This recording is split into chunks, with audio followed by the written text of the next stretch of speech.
Je sais qu'il y a beaucoup de gens qui ont plein de contre-arguments sur le fait que les citoyens soient armés, etc. Et donc j'ai travaillé en amont, je vous ai fait une petite série, on va dire, qui résume tous les arguments qui font que je suis absolument pour le droit à s'armer et même le droit à porter une arme. Pour tous les gens qui se diraient que non, c'est dangereux que les citoyens s'arment parce que les armes ça tue. Moi je parle de se défendre, mais non, les armes ça tue, ça sauve pas. On va prendre les États-Unis parce que c'est le pays vraiment qui fait parler le plus en matière d'armes et tout, même si c'est pas forcément le pays avec le plus d'armes par habitant. C'est un pays où il y a énormément d'armes à feu et donc il fait vraiment beaucoup parler. Il faut savoir que aux États-Unis sont évités par an 2 500 000 crimes grâce à des citoyens armés. C'est environ 6 000 par jour et on estime que 15% de ces victimes ont eu la vie sauve grâce aux armes à feu. C'est aussi, parmi ces victimes, 192 500 femmes chaque année qui évitent un viol grâce à leur arme à feu. Et d'ailleurs, on le voit parce qu'il y a seulement 3% des tentatives de viol sur des femmes qui portent une arme qui sont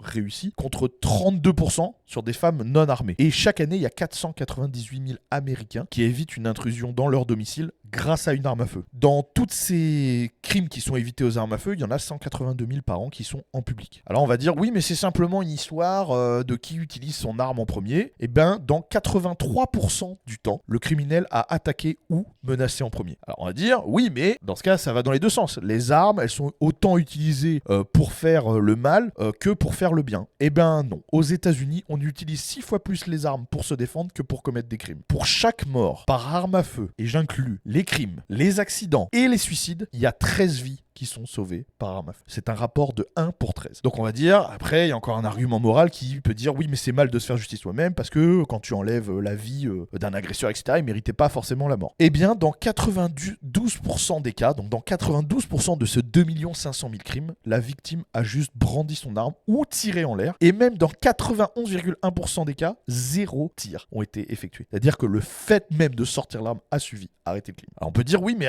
il y a la police qui est armée déjà et c'est suffisant. Eh bien, sur tous les tirs létaux qui sont considérés comme de la légitime défense aux États-Unis, il y en a 41%, un peu moins de la moitié, qui sont effectués par des citoyens. Alors on peut dire, c'est les États-Unis, et puis ça serait différent dans d'autres pays. Eh bien, en 1977, vous avez le Canada qui a interdit la possession d'armes de poing pour se défendre. La même année, les intrusions de force dans les domiciles ont augmenté de 25%, faisant passer le taux plus haut que celui des États-Unis. Et tout ce que je vous dis, parce que je sais que ce qui est le prochain argument, c'est il faut citer les sources. Des sources, il y en a des centaines, je vais vous en citer quelques-unes qui référencent tout ce que je vous ai dit là. Vous avez une étude utilisée par le Sénat qui est la National Firearms Survey avec les chiffres de 2021. Vous avez la table des homicides, The Expanded Homicide Tables du FBI de 2017. Vous avez aussi les statistiques du Bureau de la Justice sur la violence avec arme à feu entre 1993 et 2011. Il y a encore beaucoup d'autres sources. Et pour vous montrer une dernière petite chose, voilà, ça, vous avez une carte du territoire américain, d'accord. Toutes les zones en rouge,